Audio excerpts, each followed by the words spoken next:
বাবার বাড়ি যাওয়া নিয়ে অনেকেই বলে থাকে আমি বাবার বাড়ি করেই থাকি। আর তারা ঠিকই বলে।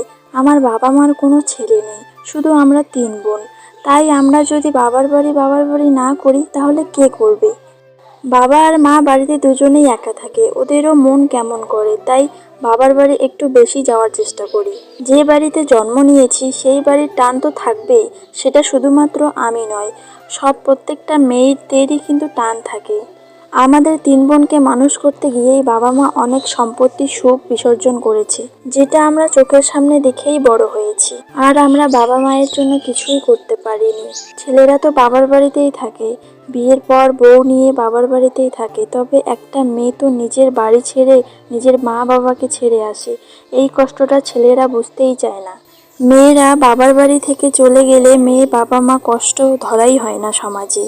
আর ছেলে আলাদা হয়ে গেলে সেটা দোষ হয় বাড়ির বউয়ের।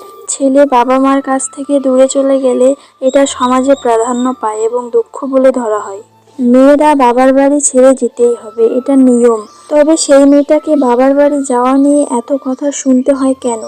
কেনই বা বলা হয় মেয়েরা সবসময় বাবার বাড়ি করে? সব ছেলেরাই আবার এমনটা ভাবে না।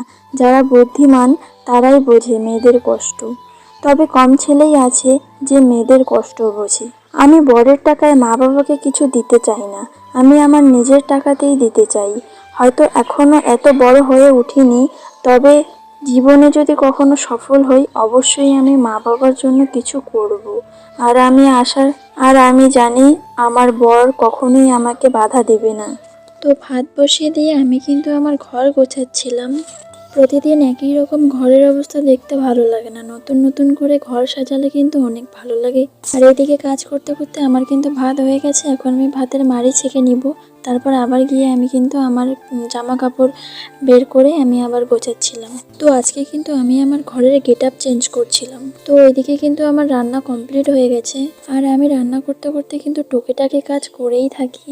আর জানো তো, কাজ করেও যখন শুনতে হয় কি কাজ করি, শুধু রান্নাটুকুই তো করি, তবে এই কথার উত্তর একদিন নিজেই পাবে। আমি থাকলে বিছানায় কয়বার গড়াগড়ি দিত। আমার শাশুড়ি রান্না করলে অনেক কাজ করে ফেলে, আর আমি রান্না করলে শুধু রান্নাটাই তো করি। এখন আমি শুধু নিজের বাড়িটা বানাতে পারলে যেন আমার শান্তির নিঃশ্বাস ফেলতে পারি। তো আমার ব্লগ ভিডিও দেখার জন্য তোমাদের সবাইকে অনেক অনেক ধন্যবাদ, এবং আমার পাশে তোমরা এভাবেই থেকো। তো আজকের মতো